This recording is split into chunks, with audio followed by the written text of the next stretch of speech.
Welcome to Dialogues at Fulcrum, where we have conversations with experts and analysts on the latest geopolitical, economic, and cultural developments in Southeast Asia. A very good morning to all of our listeners. This is the podcast at Fulcrum, the commentary and analysis website for the IC's Yusof Ishak Institute.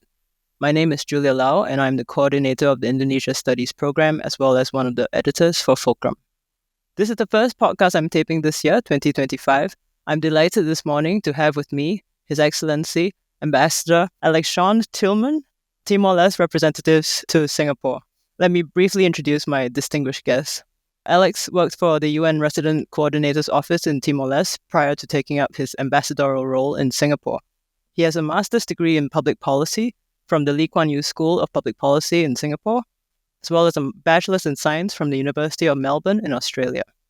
Ambassador Tilman has over 15 years of experience working in development, mostly through his professional work with the Timor-Leste government, the World Bank, and the United Nations.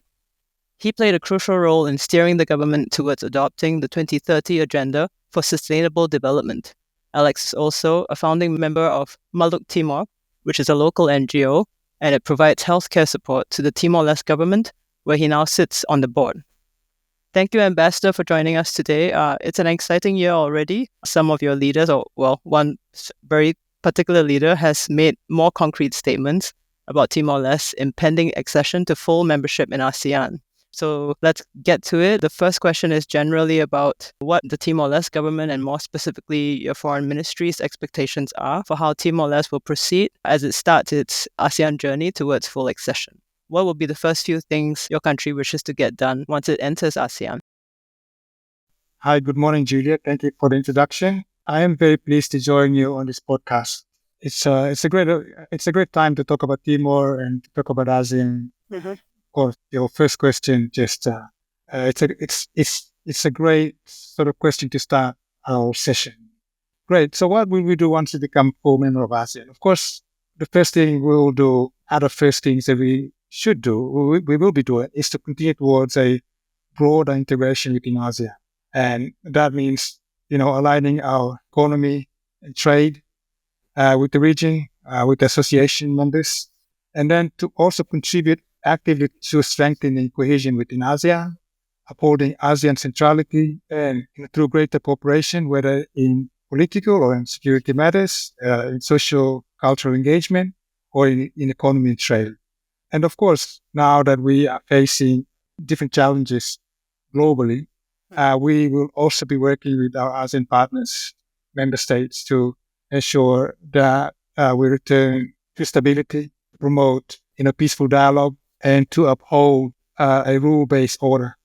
Do you think, so this is a follow-up from your answer, do you think that stability in ASEAN or the Southeast Asian region is now, more than maybe even 2 years ago, more threatened by what's going on in the broader world, especially now that the leadership in the US is making interesting sounds, even towards their own allies in Europe and elsewhere? Yes, I am not an expert on geopolitical matters. I can only speak from where we are, from what we see happening around us globally. As you know, although we are a small country, we are located somewhere, quite remote from where all these big debates are taking place. But nonetheless, we are going to be impacted by the changes that happen. So we have been going through a period of stability, but I think towards the last few years, we have seen an uptick in tension, resulting in war, even in Europe, where we think that things like that would be unimaginable. Yeah. And then the conflict in the Middle East, especially between Israel and Palestine, and now more recently, I think another war taking place in Africa. That's right. Yeah. So this is very, very worrying for us because we depend a lot on international trade. So if those conflict are taking place, they will take away the stability that we enjoy, and also I think I might add that now that we're facing a serious global challenge in terms of climate change, while the world is focusing on war, less will be focused on this greater challenge that affect all of us. how to combat climate change. So the fact that we're taking away our focus on this important issue is also detrimental for us in the medium and long term. I'll come back to the climate change point and maybe even bring in the point that you talked about uptick in tensions, and because Timor-Leste, like Singapore, is a small nation state, how that affects smaller nations, and maybe in the specific case of Timor, also small island nations, right, facing climate change. Just drawing out one thread from the trade and sort of US, and then now we can add US-China rivalry issues. Timor-Leste famously, right, is reliant right now on oil and gas revenues, and everyone knows the math has been done. At some point in the future, possibly in the next 2 decades or less, the revenues will run out, and that then involves one of your closest neighbors, Australia. Can you tell us a bit more about what's going on there, whether it's a preoccupation of the current government in Timor, as well as, how can trade be diversified? And, this will lead into the next question about the relationship with China. So it's up to you. I'll leave it to you how you want to tackle it. But from Delhi's point of view, how do you solve this running out of oil and gas revenue? How do you diversify your trade? And what does it mean for the country when you deal with Australia, as well as when you deal against the backdrop of this US-China? So it's sort of an expansion from what we just talked about. Yes, you're right. As you know, we built country literally from the ashes after 99. We have a nation, but we don't have a country. So we had to build everything from the ashes up. That means basically rebuilding or building new institutions, building the infrastructure, building even small such thing as, an identity, a national identity, right? So we've spent a lot of time, a lot of our effort focusing on that. So over the last, 20 years, a lot of our work was focused towards building our state. And I think we've done well in that. That's why after 20 years, although we face a lot of economic challenges, development challenges, but still we managed to build a state. We have consolidated our democratic practices. Democracy is very much institutionalized. And we have had free and fair elections many times over the last 20 years. And those elections have been organized by us. And now we focusing on economic development. It's not that we are going to do it now. We have been doing that, over the last 5 to 10 years ago, especially after the revenues from the first oil field that we managed to explore started to come in.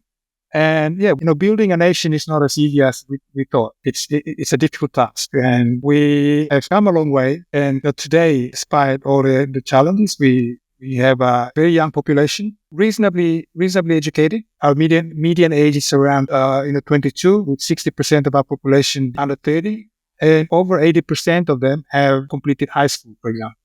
So we have a population that is ready to be more productive and contribute to economic development.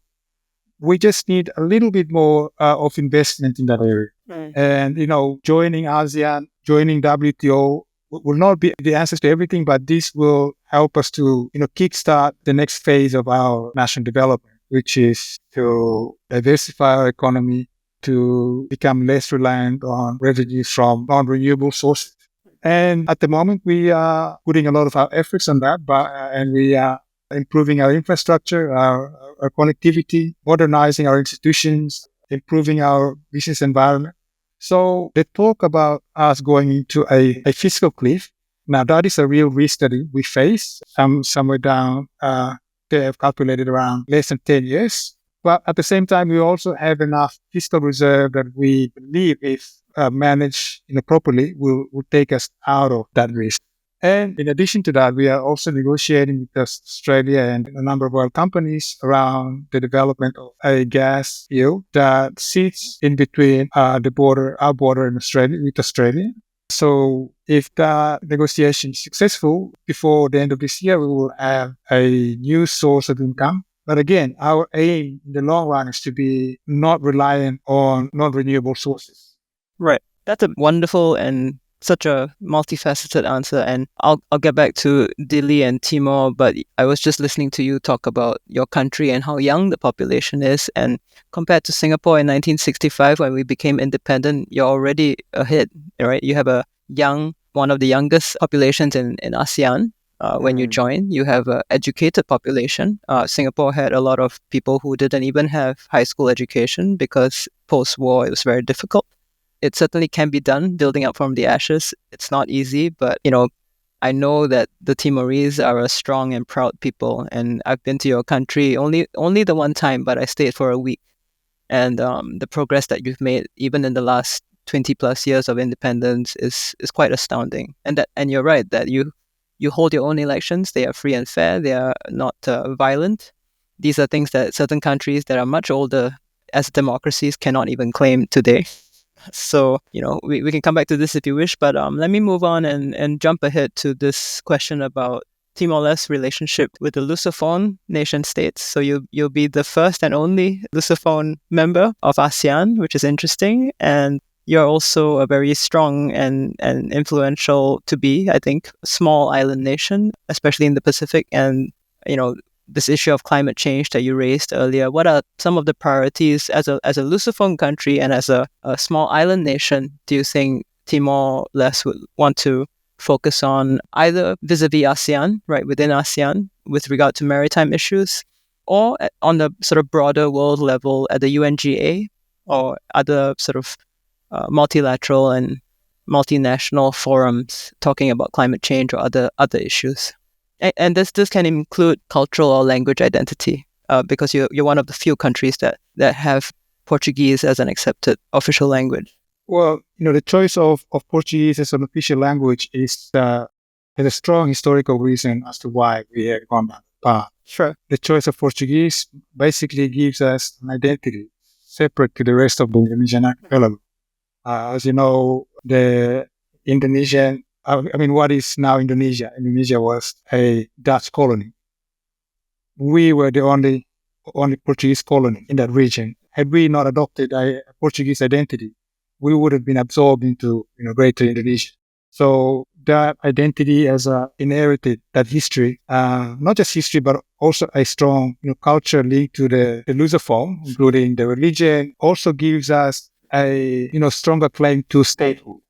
And this is something that, there are a lot of arguments going on about the practicality of using Portuguese as an official language. The debate is more than just whether it's a useful language to learn. So when we talk about, when we debate around whether it's practical to use Portuguese or not, this is not actually not the line of argument that we are accustomed to. Because we still learn English, we still learn French, we still learn Tatun, even Korean. A lot of our young people are learning Korean. In fact, the Korean language is probably more useful for us right now than English. So, yeah.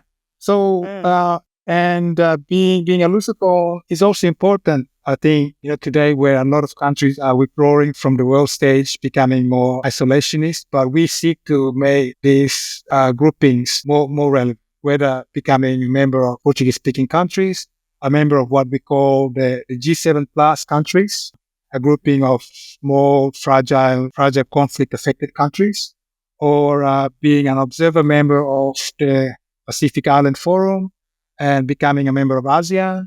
We would like to make a contribution, constructively in all these groupings. Because at the end of the day, we are a small island developing country. We are very vulnerable.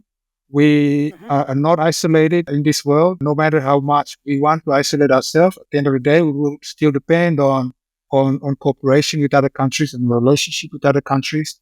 And if we can become a member of a grouping that will make the protection of our rights, or that gives us and all the members, stronger protection of their rights, I think we are ready to contribute positively.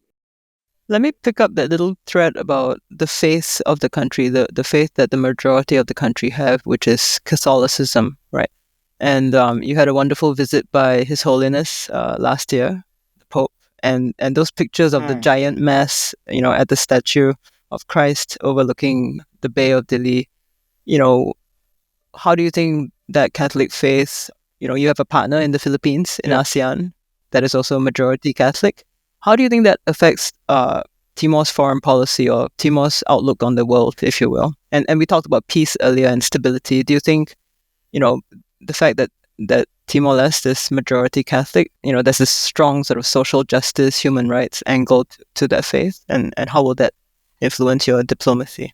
Yes, I think the one of the biggest influence that Catholicism has on foreign policy is for us to be more empathetic towards other people's struggles. One, because we also went through the same struggle, and another because we feel that whenever someone is in need of assistance, in need of help, someone is being denied their rights, we should be ready to stand with that person and defend their right.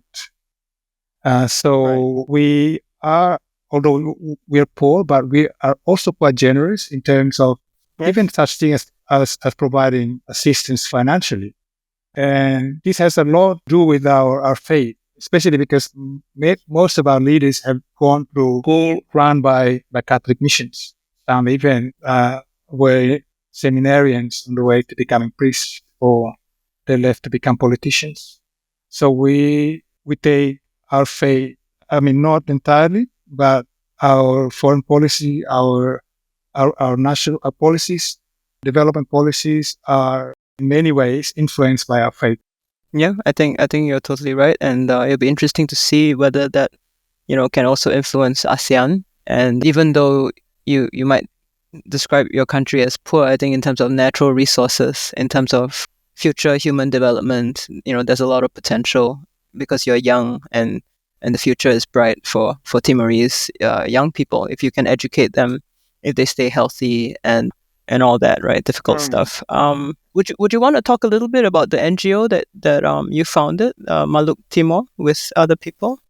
Yes, Maluk Timor was first started by an American doctor who came to Timor in 1999, height of the violence, as we were debating whether to become separate from Indonesia or to become one of Indonesia's provinces. The doctor, Dr. Dan Murphy from Iowa, he came to Timor. He worked with the Catholic Church at the time to provide health services for those who are underserved, who could not access health system. So it began from there, and he did a lot of work looking after people who were victims of violence at the time. And then following the restoration of independence, he went on to establish a clinic called the Bairupite Clinic. So that clinic later on, transformed into the NGO that I am associated. So I have first began my involvement with the clinic. After the clinic, some of the members of the clinic went on to form Maluk Timor, which is currently run by 2 Singaporean doctors. Oh, that's right. Yes. Well, that's how ASEAN works also. Yeah. Yeah, that's right. Were you a student when you first started working with them? Were you a... No, I was already working in Timor in development. I was with the World Bank at the time. Right. Well, now the last 2 questions are the fun questions, I always think. So it's probably the case that still very few people in Southeast Asia even, earlier we talked about connectivity and, how Timor-Leste has to improve that. Very few people would have had the chance to visit your country. I know there's a once-a-week flight from Singapore direct to Dili. When I took it last year, it was routed sort of Singapore as a transit stop almost from Bhutan and then on to Dili. What would you like to tell our region's travelers? Because travel is a huge thing. There's an aspiring middle class in very big Southeast Asian countries, including Indonesia and Malaysia. What would you like to tell them in terms of, what is Timor-Leste like as a destination? What would you like people to see about the country? It's famous for its coffee. It's famous for its, clear blue waters for diving. Is there anything else you want people to know? Yes, I would describe my country, Timor-Leste, as a frontier tourist destination. As a destination, it is still a place where the tourism infrastructure is yet to be developed. By that, I mean, if you're looking for 5-star hotels or those hotels that you would normally find in places like Bali or in Thailand, these are, at the moment, they are yet to be built.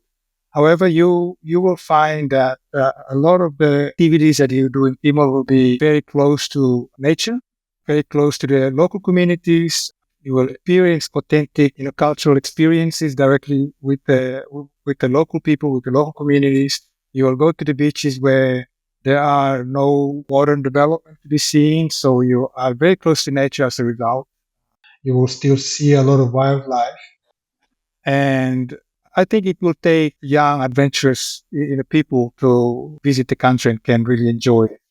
Yeah, I'm not young, but I'm adventurous, and I can vouch for one of the snorkeling clubs. And they brought us to a beach, and it was nice. And we saw some soldiers that were attached to the naval unit, and they were practicing their diving. And they came over and said hi to us and shared our snacks. So I would say it reminds me of even when I was in university traveling to places like Thailand before all this big tourism came in, and in a way you have what people are looking for. Like you mentioned, authenticity. That's hard to find these days. The flip side of tourism I worry about is actually pollution, for small countries. And unfortunately, the five-star hotels bring with them potentially immense pollution and other problems, plastic and all that stuff. And I'll end with this question that I've asked most of my guests. You've shared with us sort of the outward-looking policies potentially for your country and ASEAN, and what advice might you have for anyone listening to you and wondering, how did you get to where you are today to serve as ambassador to Singapore from your country? And what advice might you have for any aspiring diplomats listening in today? Is one ticket to study at the LKY School of Public Policy? How do you think, your education in Australia and Singapore have encouraged you to become a diplomat, I guess? Or, it could be other factors. Well, thank you, Julia, for that great question. I have to confess that I am not a diplomat. Okay. The path towards the position that I am currently did not follow the conventional path where a lot of diplomats have. So I have been selected by my government to represent our country here in Singapore, which I gladly accepted. And maybe you're right. My education in Singapore might have helped to the decision that they made. And the view from home is that Singapore is a prestigious posting, and also to be a student in Singapore is also a great privilege, for many of us. So my education in Singapore definitely has helped. I can proudly say that among my peers, I probably know a little bit more about Singapore than anyone else. So here I am. But to be a diplomat, I guess having been here for 1 year, actually, I think that everyone who is abroad is a diplomat for their country. Yes, they will be seen, through their actions as the representative of the country. So if you want to represent the country well, then you should also represent yourself well. If you're successful in another country, people will also see that as a success of your country. So I guess anyone in the diaspora community or an expat community, you are practically an ambassador of your country. I just happen to be doing it and being paid for it. For a fun job. I think by definition, you are a diplomat already, whether or not you define yourself as one. But I was listening to you, and I totally agree with your point about how anyone who goes overseas to work or live or study for an extended period of time, by default, is an ambassador of their country with a small a, not a capital A. And you reminded me of a time when I was in graduate school in the US, in Washington, D.C., of all things, and a person came along and, he spoke to me and said, "You're from Singapore? Is that in China?" And then I gave him a 5-minute lecture on where Singapore was. Right. So I think the future is bright for Timor-Leste. I think entering ASEAN, whenever it happens, will bring, like you said, a lot of new relationships and a lot of new opportunities for your country. And I wish you and your team at the embassy here well. And I wish your country well. And we look forward to seeing what Timor-Leste can do in the coming years. Thank you so much for your time today. Thank you for answering our questions, some of which are a bit difficult. And it's been wonderful chatting with you. Well, thank you, Julia. Thank you for having me on your podcast. I really enjoyed talking to you. I really appreciate the opportunity to talk about my country, talk about Timor and what we are doing about joining ASEAN. but everything else about the current challenges around the world. So really happy to be here. Thank Welcome you. to you. Thank you for joining us in our conversation on Dialogues at Fulcrum. If you want to access more of our analysis on Southeast Asia, please check out fulcrum.sg. Dialogues at Fulcrum is brought to you by the ISIS Yusof Ishak Institute. We look forward to sharing more insightful conversations with you in subsequent episodes. See you then!